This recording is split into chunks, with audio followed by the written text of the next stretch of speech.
സ്തോത്രം. ലോകരക്ഷിതാവായ എൻ്റെ യേശുക്രിസ്തുവിന്റെ നാമത്തിൽ എല്ലാവർക്കും എൻ്റെ സ്നേഹവന്ദനം. വീണ്ടും അനുഗ്രഹിക്കപ്പെട്ട ഒരു ദിവസം കാണുവാൻ ദൈവം തന്ന സാവകാശത്തിനായിട്ട് ദൈവത്തിനോട് നമുക്ക് നന്ദി പറയാം. എന്നെ കേൾക്കുന്ന എല്ലാ മക്കളെയും ദൈവം വാഴ്ത്തി അനുഗ്രഹിക്കട്ടെ. ലോകം കാണും മുൻപേ എന്നെ കണ്ടവൻ, ആർക്കും വേണ്ടാത്ത എന്നെ മാനിച്ചവൻ, നീ സ്നേഹിപ്പാൻ കൊള്ളാത്ത എന്നെ സ്നേഹിച്ചവൻ, നീ എത്ര വർണ്ണിച്ചാലും വാക്കുപോരായേ. സ്നേഹിപ്പാൻ കൊള്ളാത്ത എന്നെ സ്നേഹിച്ചവൻ, നീ എത്ര വർണ്ണിച്ചാലും വാക്കുപോരായേ. അല്പസമയത്തെ ചിന്തയ്ക്കായിട്ട് നമുക്ക് വിശുദ്ധ മർക്കോസ് ലീഗ എഴുതിയ സുവിശേഷം 5-ാം അധ്യായം 3-ാം വാക്യം. അവന്റെ പാർപ്പ് കല്ലറയിലായിരുന്നു, ആർക്കും അവനെ അടക്കുവാൻ കഴിഞ്ഞില്ല. സെല്ലിൽ അടച്ചാൽ അവൻ സെല്ല് പൊട്ടിച്ച് പുറത്തു വരും. സ്വന്തമായി കൈയും കാലുകളും അവൻ ചതയ്ക്കുകയാണ്. അവന്റെ നിലവിളി കേട്ട് സഹിക്കാൻ കഴിയാതെ ഒരുവൻ അവിടെ വന്നിട്ടുണ്ട്. ആ ഗദര ദേശത്ത് യേശു വന്ന് ആ പാദം ചവിട്ടിയുടനെ ഈ ഭൂതഗ്രസ്തൻ ഓടി വന്ന് ഉറക്ക നിലവിളിച്ചുകൊണ്ട്, യേശുവേ, മഹോന്നതനായ ദൈവത്തിന്റെ പുത്ര എന്നും പറഞ്ഞ് യേശുവിന്റെ കാൽക്കൽ നമസ്കരിക്കുകയാണ്. സ്തോത്രം. നമ്മൾ ഈ മണ്ണിൽ ജീവിക്കുന്ന കാലം ഇവിടെ ആത്മലോകത്തിന്റെ ശക്തിയുണ്ട്, പൈശാചിക ലോകത്തിന്റെ ശക്തിയുമുണ്ട്. പൈശാചിക ലോകം ആഭിചാരം, മന്ത്രവാദം ഇതെല്ലാമാണ്. എന്നാൽ ദൈവമക്കൾക്കൊന്നും ഇത് ഫലിക്കുകയില്ല. ഇവിടെ ഒരു സാധു മനുഷ്യന്റെ ശരീരത്തിൽ പൈശാചിക ശക്തി കയറിയിരിക്കുകയാണ്. ആർക്കും അവനെ അടക്കുവാൻ കഴിഞ്ഞില്ല. എന്നാൽ ഈ ഉലകത്തിൽ ആർക്കും ചെയ്യാൻ കഴിയാത്ത വിഷയം കൈകാര്യം ചെയ്യുന്ന ആൾ ഇവിടെ എത്തിയിട്ടുണ്ട്. വചനം പറയുന്നുണ്ട്, നിങ്ങൾക്ക് കഴിയാത്ത വിഷയം എൻ്റെ അടുക്കൽ കൊണ്ടുവരുവീനെന്ന്. തന്നെ വിളിച്ചപേക്ഷിക്കുന്ന ഏവർക്കും അവൻ സമീപസ്ഥൻ ആണ്. സ്തോത്രം. ഈ ഗദര ദേശത്ത് യേശു പോകുകയില്ലായിരുന്നു. എന്നാൽ ഇടയ്ക്കിടയ്ക്ക് അവിടെ നിന്നൊരു നിലവിളി ഉയരുന്നുണ്ടായിരുന്നു. ആ നിലവിളി കേട്ടില്ലെന്ന് നടിക്കുവാൻ ഈ അരുമനാഥന് കഴിഞ്ഞില്ല. മർക്കോസ് 4-ാം അധ്യായം പഠിച്ചാൽ നമുക്കറിയാം. യേശു ശിഷ്യന്മാരോട് വന്ന് പറയുകയാണ്, വാ, നമുക്ക് അക്കരെ വരെ ഒന്ന് പോകാമെന്ന്. ശിഷ്യന്മാർ ചോദിച്ചില്ല എന്തിനാണെന്നും എവിടെ പോകുന്നെന്നും ചോദിച്ചില്ല. കാരണം അവർക്കറിയാം ഈ വിളിച്ച ദൈവം വിശ്വസ്തനാണ്, അവൻ വഴിവക്കിൽ ഉപേക്ഷിക്കില്ല എന്ന്. അങ്ങനെ അവർ പടകിൽ കയറുകയായിരുന്നു. കയറിയ പാടെ യേശു അമരത്ത് തലയണ വെച്ച് ഉറങ്ങുകയായിരുന്നു. അങ്ങനെ പടക് കടലിന്റെ മധ്യഭാഗത്തെത്തിയപ്പോൾ അവിടെ വലിയൊരു പ്രതിസന്ധി ഉണ്ടാകുകയായിരുന്നു.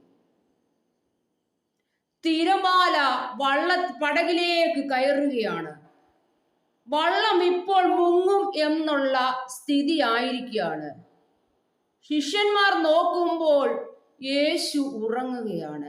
യേശുവിനറിയാം ഇതിന് പിന്നിൽ പ്രവർത്തിക്കുന്നത് ആരെന്ന്. എന്നാൽ ശിഷ്യന്മാർ ഭയന്ന്, നാഥ, ഞങ്ങൾ നശിച്ചു പോകുന്നതിന് നിനക്ക് ഇല്ലയോ എന്ന് ചോദിക്കുകയാണ്. അങ്ങനെ പ്രകൃതിയുടെ മേൽ അധികാരമുള്ളവൻ എഴുന്നേറ്റ് കടലിനെ ശാസിച്ചു, കടലിനോട് അനങ്ങാതിരിക്കാൻ പറഞ്ഞു. ആ പൈശാചിക ശക്തികളാണ് അവിടെ പ്രവർത്തിച്ചത്. കാരണം ഈ പടക് ഗദരദേശത്ത് എത്തരുത്. എത്തിയാൽ അവിടെ ഒരു വിടുതൽ നടക്കുമെന്ന് സാത്താന്റെ ശക്തികൾക്ക് അറിയാമായിരുന്നു. യേശു എവിടെ ചെന്നിട്ടുണ്ടോ അവിടെ വിടുതൽ ഉറപ്പാണ്.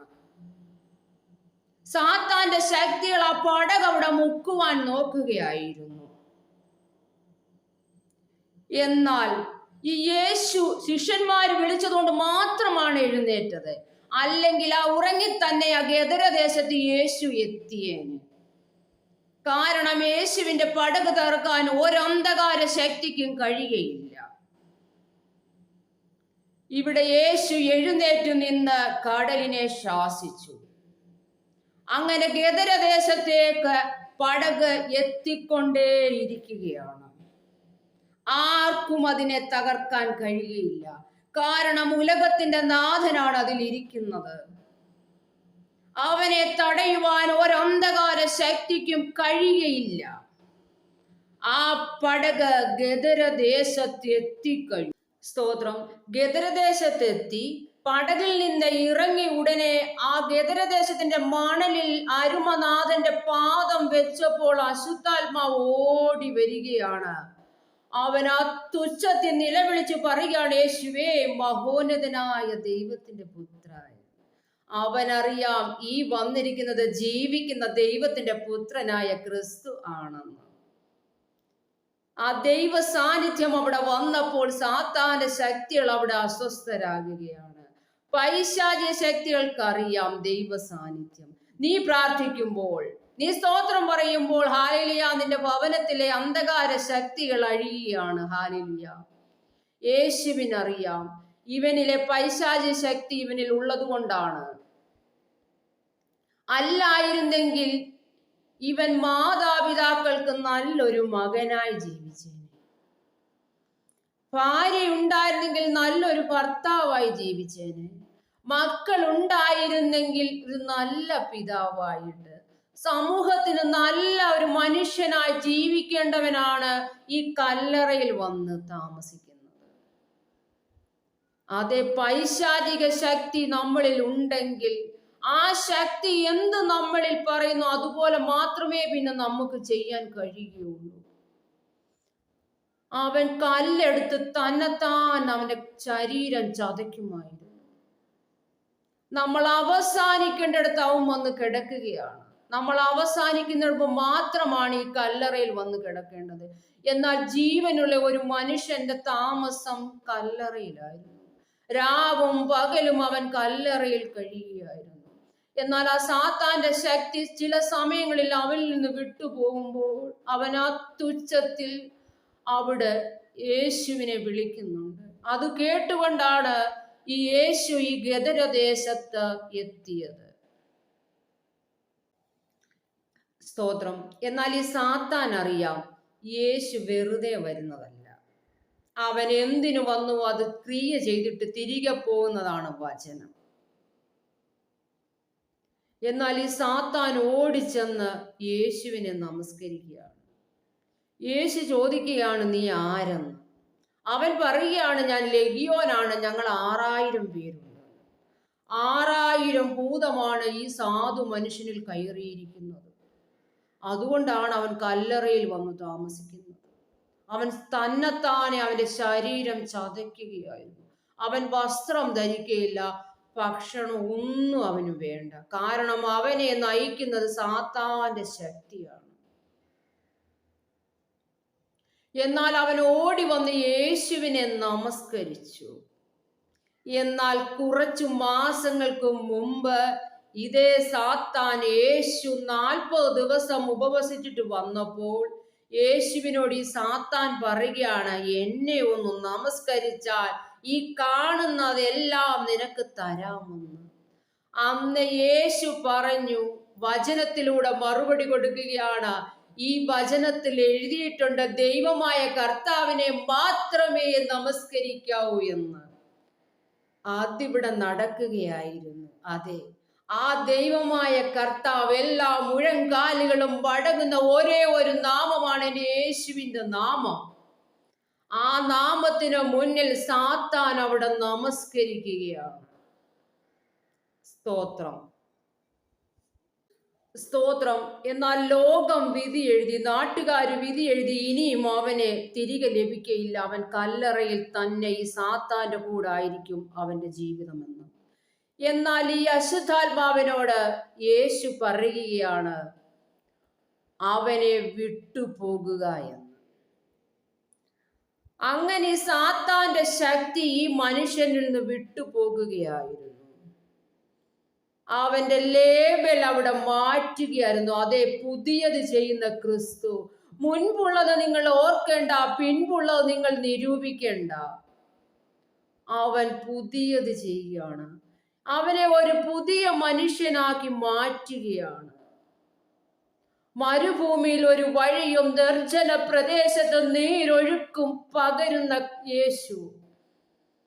അവൻ പറയുകയാണ് ഈ അശുദ്ധാത്മാവിനോട് അവനെ വിട്ടു പോകുക എന്ന് കൽപ്പിക്കുകയായിരുന്നു. ഉടൻ തന്നെ ഈ അശുദ്ധാത്മാവ് അവനെ വിട്ടു. ഈ അശുദ്ധാത്മാവ് യേശുവിനോട് ചോദിക്കുകയാണ് അനുവാദം, ഞങ്ങൾ ആ പന്നിയുടെ ശരീരത്തിൽ കയറിക്കോട്ടെ എന്ന്.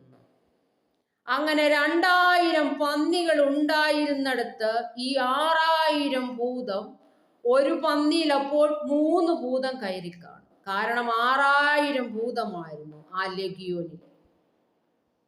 ഈ പന്നിയിൽ കയറിയപ്പോൾ തന്നെ ആ പന്നിക്കത് സഹിക്കാൻ പറ്റാത്ത കടും തൂക്കത്തോടെ, പന്നിക്കത് സഹിക്കാൻ പറ്റിയില്ല. ആ 2 ഭൂതം കയറിയപ്പോൾ തന്നെ ആ പന്നി ഓടി വന്ന് ആ കടലിൽ മുങ്ങിച്ചാകുകയായിരുന്നു. യേശു വന്ന അതേ കടലിൽ ആ അശുദ്ധാത്മാക്കൾ മുങ്ങിച്ചാകുകയായിരുന്നു. ഇവന്റെ ലേബൽ മാറ്റാൻ കഴിയുന്ന ഒരാൾ ഉണ്ടെങ്കിൽ ഈ ഉലകത്തിന്റെ നാഥനായ യേശു മാത്രമാണ്. ഒരാവിചാരത്തിനും ഒരു മന്ത്രവാദത്തിനും ആ പൈശാചിക ശക്തിയെ മാറ്റാൻ കഴിയുകയില്ല. ദൈവം നിന്നെ കണ്ടാൽ, അവന്റെ പദ്ധതി നിന്നിൽ ഉണ്ട് എങ്കിൽ മാത്രം നിന്റെ സാത്താന്റെ ശക്തികൾ അവന് അഴിക്കാൻ കഴിയും. ആമീൻ. എന്നാൽ നാട്ടുകാർ അവനെ കണ്ടത് ഒരു ഭൂതബാധിതനായിട്ടാണ്. കുടുംബക്കാരും അങ്ങനാണ് കണ്ടത്. എന്നാൽ യേശു വന്നപ്പോൾ അവന്റെ ലേബൽ അവിടെ മാറുകയായിരുന്നു. നിന്റെ മാതാപിതാക്കൾ കാണാത്തത്, നിന്റെ കുടുംബക്കാർ കാണാത്തത്, നിന്റെ സുഹൃത്തുക്കൾ കാണാത്തത്, നിന്റെ സഹോദരങ്ങൾ കാണാത്തത് കണ്ടറിഞ്ഞ ദൈവം അവിടെ വരികയാണ്.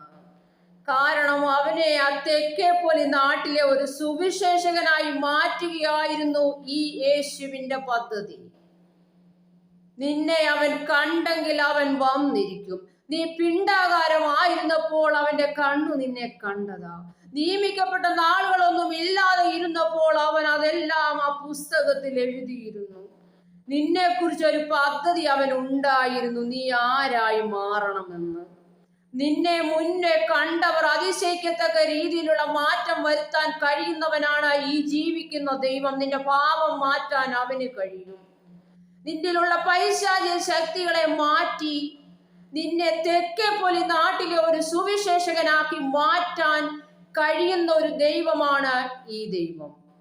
അതുകൊണ്ടാണ് യേശു അവനെ കൂടെ കൊണ്ടുപോകാതിരുന്നത്. യേശു അവനെ അവിടെ ഒരു സുവിശേഷകനാക്കി ആ നാട്ടുകാർക്ക് അപ്പോയിന്റ്മെന്റ് ചെയ്യുകയായിരുന്നു. ആമീൻ. സ്തോത്രം. 15-ാം വാക്യത്തിൽ ആ മനുഷ്യനിൽ നിന്ന് അശുദ്ധാത്മാവ് വിട്ടപ്പോൾ അവന് സുബോധം വന്നു. ആദ്യം അവൻ അന്വേഷിച്ചത് വസ്ത്രമായിരുന്നു. ഇപ്പോഴത്തെ കാലം വന്ന ചില സ്ത്രീകൾക്ക് വസ്ത്രം ധരിക്കാൻ വളരെ പ്രയാസമാണ്. കാരണം അവരിലും ഈ ലെഗിയോന്റെ ബാധയുണ്ട് എന്നതാണ് സത്യം. എന്നാൽ ആ മനുഷ്യൻ യേശുവിനോട് ചോദിക്കുകയാണ്, ഞാനും നിങ്ങളുടെ കൂടെ പോരട്ടെ എന്ന്. ഈ 12 പേരിൽ ഒരാളായി എന്നെ കൂടെ കൂട്ടാമോ എന്ന് ഈ മനുഷ്യൻ യേശുവിനോട് ചോദിക്കുകയാണ്.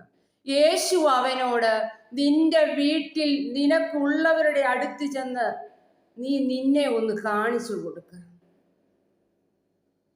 കാരണം അവര് സുബോധം വന്ന ഈ മനുഷ്യനെ കണ്ടിട്ടില്ലല്ലോ. അവന്റെ ശരീരത്ത് 6000 ഭൂതമല്ലേ ഉണ്ടായിരുന്നത്. ഒരു നിമിഷം കൊണ്ട്, ഒരു വാക്കുകൊണ്ട് അവനെ ഇവിടെ മാറ്റിയതാ ക്രിസ്തു. അതാണ് പറഞ്ഞത്, നീ ആദ്യം അവരെയൊക്കെ കൊണ്ടൊന്ന് കാണിക്കുക. ദൈവം അവനെ ആ ഗദരദേശത്തെ ഒരു സുവിശേഷകനായിട്ടാണ് കണ്ടത്. അതുകൊണ്ടാണ് യേശു അവനെ കൂടെ കൊണ്ടുപോകാതിരുന്നത്. ആമീൻ. പ്രശ്നങ്ങൾക്കും പരിഹാരകൻ നമ്മുടെ യേശു ആയിരിക്കണം. നമ്മളിൽ ആ തിരുസാന്നിധ്യമില്ല എങ്കിൽ നമ്മളിലും ഈ സാത്താൻ കയറും. കാരണം അലറുന്ന സിംഹം പോലെ ആരെ വിഴുങ്ങണമെന്ന് വിചാരിച്ച് സാത്താൻ ഈ ഭൂമിയിൽ ഊടാടി സഞ്ചരിക്കുകയാണ്. നമ്മൾ നമ്മുടെ വീടിന് ചുറ്റും വേലിയും മതിലും കെട്ടാറുണ്ട്.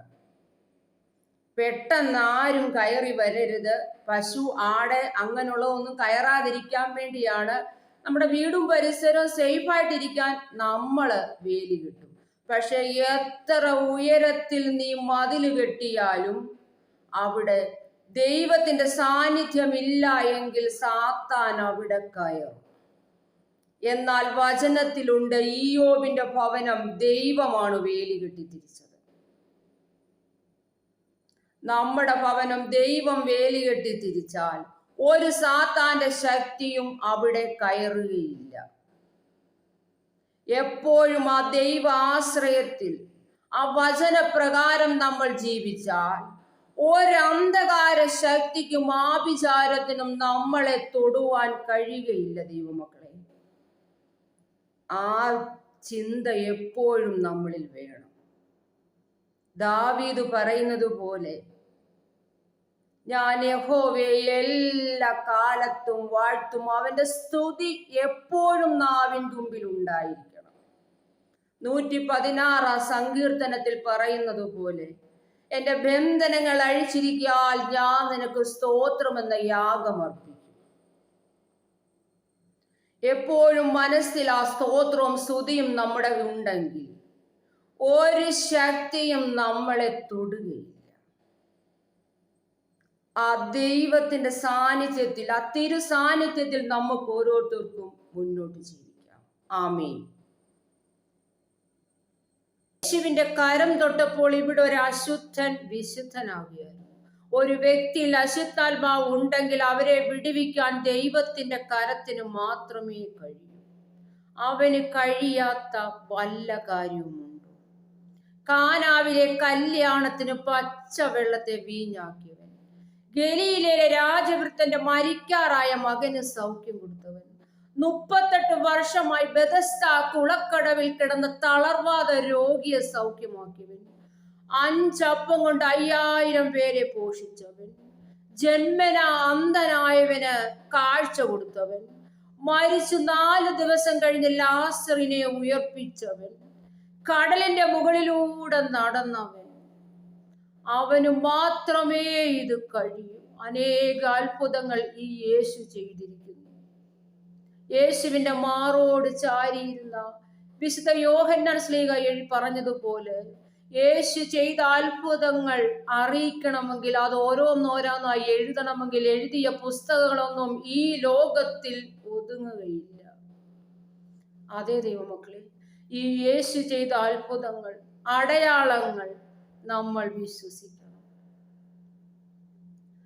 വചനം പറയുന്നുണ്ട്, എന്നെ വിളിച്ചപേക്ഷിപ്പീൻ, ഞാൻ നിനക്ക് ഉത്തരമരുളും. നീ അറിയാത്ത മഹത്തായതും അഗോചരമായ കാര്യങ്ങളെ നിവർത്തിക്കാൻ കഴിയുന്ന ഒരു ദൈവമാണ് ഈ ദൈവം. നിനക്കുണ്ടാകുന്ന പ്രതിസന്ധിയിലും വേദനയിലും എല്ലാം നിനക്ക് വിടുതൽ തരാൻ ഈ യേശുവിന് കഴിയും. ആ ഗദരദേശത്ത് 6000 ഭൂതം കയറിയ അവനെ ഒരു സുവിശേഷകനാക്കി മാറ്റാമെങ്കിൽ നമ്മുടെ ചെറിയ പ്രതിസന്ധികളും വേദനകളും എല്ലാം മാറ്റാൻ അവന്റെ കരത്തിന് മാത്രമേ കഴിയൂ. മനുഷ്യരാൽ അസാധ്യം, എന്റെ ദൈവത്താലോ സാധ്യം. ഹല്ലേലൂയ. ഇവിടെ 20-ാം വാക്യത്തിൽ പറയുന്നുണ്ട്, അശുദ്ധാത്മാവ് വിട്ട മനുഷ്യനോട് യേശു പറയുകയാണ്, നിന്നോട് കരുണ കാണിച്ച, നിന്നോട് കൃപ കാണിച്ച യേശുവിനെ പറ്റി മറ്റുള്ളവരെ അറിയിക്കാൻ. അതെ, അവൻ ചെയ്ത അത്ഭുതങ്ങളും അടയാളങ്ങൾ നമ്മൾ മറ്റുള്ളവരോട് പറയണം. എത്ര നന്മകൾ നമ്മൾ ഓരോ ദിവസവും അനുഭവിക്കുന്നു. ഇന്ന് നമ്മൾ എഴുന്നേറ്റെങ്കിൽ അവന്റെ കൃപയൊന്നു മാത്രമാണ്. എത്രയോ പേര് ഇന്ന് എഴുന്നേൽക്കാതെ ഈ നല്ല ദിവസം കാണാതെ പോയി. എന്നാൽ നമുക്ക് ഓരോരുത്തർക്കും അവൻ ആ ഭാഗ്യം തന്നിരിക്കുകയാണ്. അതേ ദൈവമക്കളെ, എത്ര നന്മകളാണ് നമ്മുടെ ജീവിതത്തിൽ ഒരു ദിവസം ദൈവം ചെയ്യുന്നത്. ആ നന്മകൾ നമ്മൾ മറ്റുള്ളവരോട് പറയണം. അതിനുവേണ്ടിയാണ് ദൈവം നമ്മളെ നിർത്തുന്നത്. അവന്റെ കരുണ കൊണ്ട് മാത്രം, ആ ദയ കൊണ്ട് മാത്രമാണ് നമ്മൾ പരസഹായം കൂടാതെ എഴുന്നേറ്റെങ്കിൽ അവന്റെ കൃപയാണ്. നമുക്ക് എന്ത് ചെയ്ത തന്നാലും നന്മകൾ നമ്മളത് മറ്റുള്ളവരോട് ഷെയർ ചെയ്യണം. ഇവിടെ അശുദ്ധാത്മാവ് വിട്ട മനുഷ്യൻ ദൈവം ചെയ്ത നന്മകൾ അവിടെ ഘോഷിക്കുകയായിരുന്നു. അവനെ ഒരു സുവിശേഷകനാക്കി മാറ്റുക എന്നത് അവിടെ യേശുവിൻ്റെ പദ്ധതിയായിരുന്നു. നിനക്ക് ദൈവം ചെയ്യാനിരിക്കുന്ന നന്മ തടയാൻ ഒരു സാത്താന്റെ ശക്തിക്കും കഴിയുകയില്ല എന്ന് ഈ വചനത്തിലൂടെ നമുക്ക് മനസ്സിലാക്കാം. അതെ, എല്ലാ അന്ധകാര ശക്തി, ആഭിചാരങ്ങൾ, അന്യായ ബന്ധനങ്ങൾ അഴിക്കുവാൻ കഴിയുന്ന ഒരു കരമുണ്ടെങ്കിൽ അതെന്റെ നസ്രേന്റെ കരം മാത്രമാണ്. ആ ദൈവത്തെ മഹത്വപ്പെടുത്തി നമുക്ക് ഓരോരുത്തർക്കും ജീവിക്കാം. നമുക്കുണ്ടാകുന്ന പ്രതിസന്ധിയും വേദനയും എല്ലാം മാറ്റുവാൻ കഴിയുന്ന ഒരു ദൈവമാണ് നമ്മുടെ ദൈവം. ഈ വചനത്താൽ ദൈവം എല്ലാവരെയും വാഴ്ത്തി അനുഗ്രഹിക്കട്ടെ. നമ്മൾ ഇവിടെ പിരിയുകയാണ്. എന്നാൽ ആ പിരിയാത്ത തിരുസാന്നിധ്യം, ആ കരം നമ്മുടെ കൂടെ ഉണ്ടായിരിക്കട്ടെ. നമ്മുടെ ഭവനത്തെ അവൻ വേലി കെട്ടിത്തിരിക്കട്ടെ. എല്ലാത്തിൽ നിന്നും വിടിവിക്കുന്ന കരം നമ്മുടെ കൂടെയുണ്ട്. എന്നെ കേൾക്കുന്ന എല്ലാ മക്കളെയും ദൈവം അനുഗ്രഹിക്കട്ടെ. ഈ വചനത്താൽ ദൈവം എല്ലാവരെയും നിറയ്ക്കട്ടെ. ആമീൻ.